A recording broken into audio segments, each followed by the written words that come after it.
আলাইকুম কলিজার ভাই ও বোনেরা, দেখেন আজকে আমি প্রথম রোজা রাখলাম, মানে চার রাত পর্যন্ত রোজা রাখবো যেহেতু কালকে ইয়া।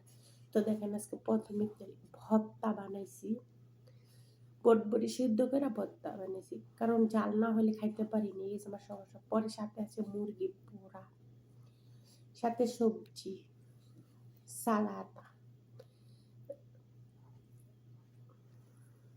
তো আল্লাহর নিয়ামত, বুঝছেন? নিয়ামত ছাড়া, আল্লাহ ছাড়া দুনিয়াতে কেউ নেই। তো আমার জন্য দোয়া করবেন। এই 10টা দিন যেই দোয়াটি করবেন, এই দোয়াই আপনাদের জন্য ফজিলত হবে, ঠিক আছে? বিসমিল্লাহ।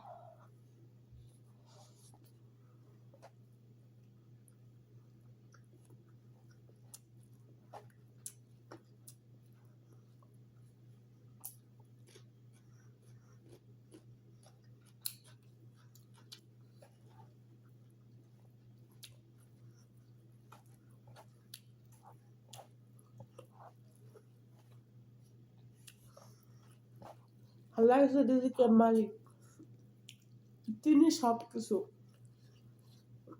আপনি যদি কর্ম করেন ভালো, আপনি ভালোটাই পাইবেন।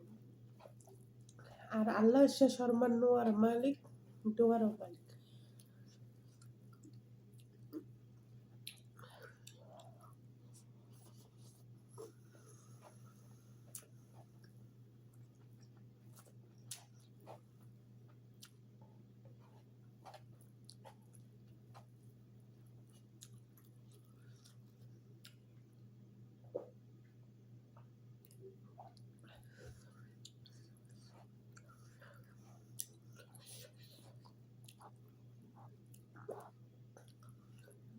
আমরা মৃত্যুর কথা স্মরণ করে যদি জীবনে চলতে পারি, তাই আল্লাহর কাছে